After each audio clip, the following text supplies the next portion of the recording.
Bom dia, boa tarde, boa noite, tudo bem? Eu e a Sofia estamos aqui, para mais uma aula de filosofia, tá joia? Peço a você, dê um joinha no vídeo e se inscreva no canal. Vamos compartilhar o conhecimento. E hoje, essa aula de hoje vai ser uma aula, sim, uma panorâmica.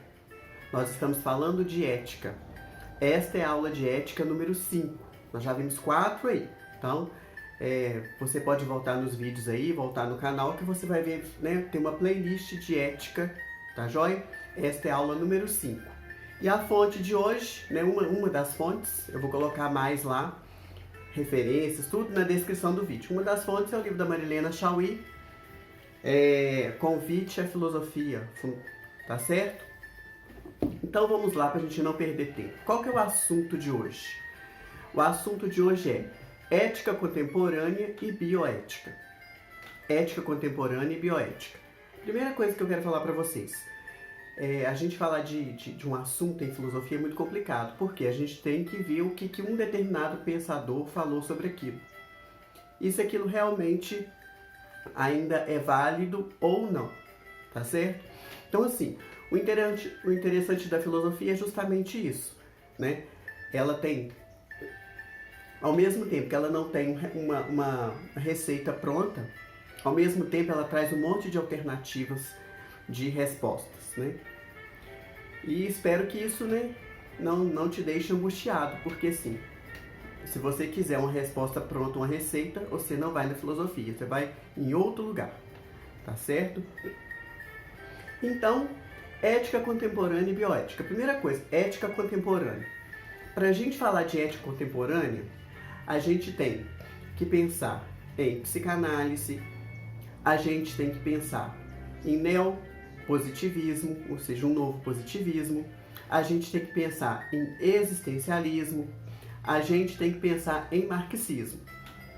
Então, eu vou deixar essas correntes filosóficas aí também na descrição do vídeo para que você possa pesquisar sobre elas. No canal também, se tiver algum vídeo, também eu vou deixar na descrição sobre essas correntes filosóficas ou sobre algum pensador que esteja aí, tá joia? Então, para você entender um pouco de ética contemporânea, você tem que entender essas correntes filosóficas. Primeira dica para você. Segunda coisa, o PET dessa semana vem trazer 3 pensadores diferentes. Inclusive, alguns deles já tem vídeo no canal, tá? 3 pensadores diferentes que podem nos ajudar e trazer uma luz para que a gente entenda o que seja, o que foi pensado a respeito da ética da contemporaneidade. O primeiro deles é o Baruch Spinoza. O Baruch Spinoza veio falar muito sobre as paixões, sobre os afetos. Muitas vezes a gente é afetado e muitas vezes a gente afeta. E que as paixões são coisas naturais. Então, assim, eu não tenho que evitar as paixões, né?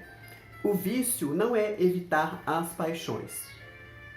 E a virtude, o que é a virtude? Então, vamos entender o que o Baruch Spinoza fala. Primeiro, a virtude é você passar de um grau de perfeição para outro maior, com base na minha razão. E o vício é o quê? O vício não é eu evitar as minhas paixões. As paixões, elas são naturais. O vício é a gente ser movido por coisas exteriores a mim. Eu me deixar influenciar por coisas exteriores. Então ficou entendida a primeira ideia, né? O que é ser virtuoso para Baruch Spinoza? É você passar de um grau de perfeição para um maior. E o vício é você se deixando levar por paixões, por coisas exteriores, não paixões, por coisas exteriores a você, você passar de um grau de perfeição para outro menor. Tá joia? Então, primeiro aí que o Pet vai falar. O segundo é o Karl Marx, né? O Karl Marx tem vídeo no canal, então é um pensador muito controverso. A gente teve vários problemas com a interpretação a respeito deste autor. Então, gente, olha, uma coisa que eu falo, em filosofia a gente não pode ter preconceito com relação ao pensamento, porque senão nunca você vai aprender, né? Tem gente que gosta de criticar o pensamento de uma pessoa sem nunca ter lido nada sobre ela. Então eu te dou uma dica, gente, leia alguma coisa de alguém, pesquise antes de você emitir a sua opinião e principalmente, né, a opinião a gente tem que guardar pra gente. Mas quando você for publicar, falar sobre alguém, né, dizer sobre alguém, tenha certeza naquilo que você está falando. E o Karl Marx, ele sofreu muito, as ideias de Karl Marx sofreram muito influências externas, e ele é um autor muito mal visto, e por um lado, e muito bem visto por outro, por aqueles que realmente estudam o seu pensamento, tá? O que a respeito da ética, nós vamos falar de Karl Marx, né? O que fala aí no PET? Primeiro, Karl Marx, ele é materialista, ou seja, ele se preocupa com o aqui e o agora. Então, toda a ética do Karl Marx é uma ética para resolver os problemas do aqui e do agora, né?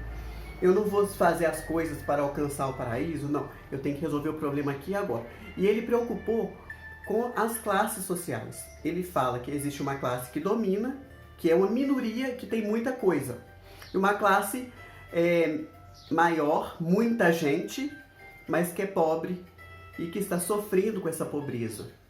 Então, qual que é a ideia dele? É que haja uma revolução da classe operária, da classe trabalhadora, para socializar os meios de produção, para que a vida seja mais justa, para que a distribuição de renda seja mais justa.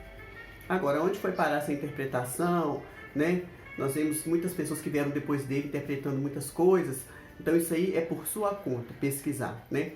Então, a ética, de acordo com Karl Marx, é uma ética imanentista, que a gente chama. É uma ética que a gente resolve o problema do ser humano aqui e agora, porque o ser humano é um ser real, um ser físico, um ser histórico. Então nós temos que resolver o problema dele aqui e agora.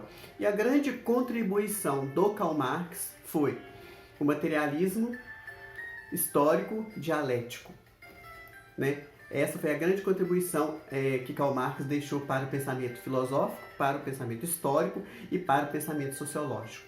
Tá joia? Então, ética de Karl Marx é uma ética que eu resolvo o meu problema aqui e agora. Resolver os problemas relativos aqui, principalmente os problemas relativos à luta de classes. Tá joia? O terceiro pensador, ele ainda está vivo, que está aí no PET de vocês, é o Jürgen Habermas. Ele pertence à escola de Frankfurt, né? A gente chama que a escola de Frankfurt, também tem vídeo no canal, pesquisa aí, tá? É uma escola que criou uma teoria crítica da sociedade. E o Habermas é um desses pensadores. O que o PET vem trazer de reflexão do Habermas? O Habermas diz o seguinte, que a ética é complicada, porque nós somos indivíduos, cada um com a sua conduta, que vivemos em sociedade. Então é muito complicado a vida ética. Mas é possível. É possível como? Com uma ação comunicativa. Ou seja, é uma ação livre, com base no diálogo, em boas escolhas, certo? E essa ação comunicativa se baseia numa razão comunicativa. O que é uma razão comunicativa? É uma razão que está por trás de toda a ação. Ou seja, tem que ter uma razão. Eu não posso usar a minha razão simplesmente como instrumento.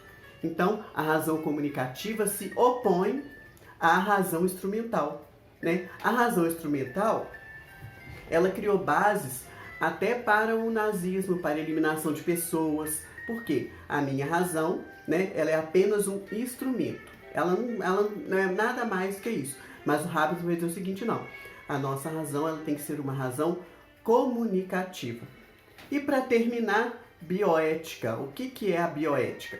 A bioética é a investigação filosófica dentro da ética a respeito dos limites da ação humana sobre a vida, né? Até que ponto o ser humano pode intervir na vida, transformar a vida, né? Nós vemos a questão dos medicamentos transgênicos, das alimentações transgênicas. Tipo assim, né? Você trabalha numa fábrica que cria galinhas só para matar. A galinha tá ali na fábrica para morrer, né? Ou seja, até onde o ser humano pode interferir na vida. Tá joia? Leia o PET, se aprofunde, leia Marilena Chauí e eu vou deixar algumas informações na descrição do vídeo. Tá joia? Espero que eu tenha contribuído mais um pouquinho com vocês. Bom dia, boa tarde, boa noite.